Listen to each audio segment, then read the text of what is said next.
couple weeks ago, I had this phrase just kind of drop into my heart. I'm not going to say it was like, thus saith the Lord. It wasn't like a voice, but it was just like a impression. It was a sense. It was this phrase I was pondering, and it's God is raising up the meek ones.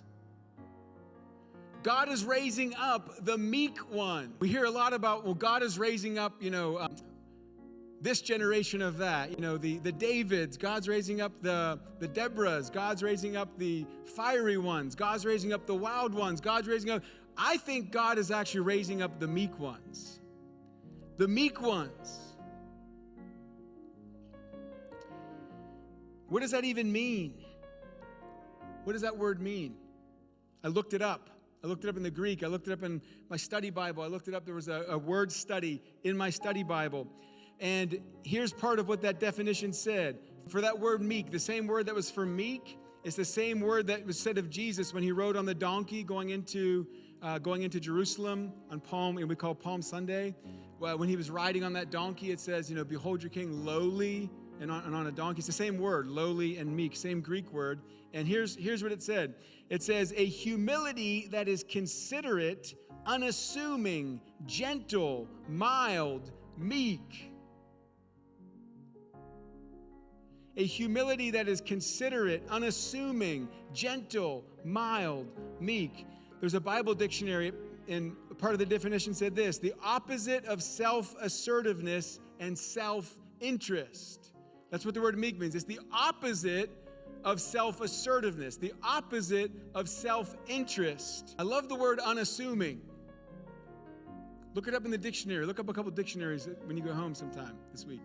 And look up that word unassuming, because it's used here in connection with this word meekness. And so this has been a theme. We've talked about humility a couple different times throughout the year. I'm not up here claiming that I had this all figured out, but I know there's something in my heart of hearts that says, God, I need to understand this topic. Like, this is something that is radically missing. So much in how we speak and how we act personally and across the church as a whole shows a glaring absence of this concept of meekness. And somehow, see, we have to get a whole picture. We can so easily pull different parts of the characteristics of Jesus and then disconnect them from the other ones. And so, yes, healing, yes, deliverance, right? But what if we separate that from his nature? We separate that from his heart. You don't see hardly any books on this topic, but you see a lot of books on things that are appealing or attractive, especially in our charismatic circles. And if there's something that's been glaringly absent from a lot of the general movement that we're even in, or the stream, or the charismatic realm, the prophetic realm, the revival realm, it's like there's something missing of the nature and the character and the substance of who Jesus actually is that's been disconnected from it.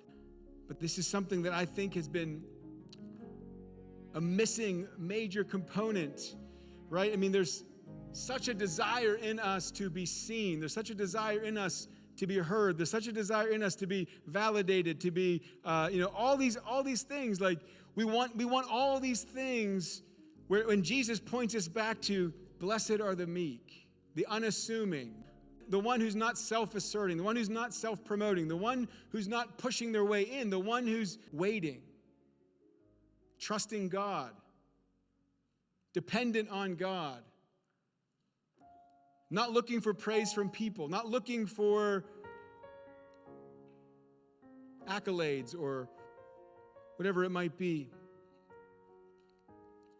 Because that requires trust in God and in his timing. Because when we don't trust God or his timing, then we have to assert ourselves. We have to promote ourselves. We have to try to make it work in our own strength and our own power. But blessed are the poor in spirit, the ones who depend, the one who know they need him, the one who trust in him, the one who wait on him, the ones who are letting him lead the way.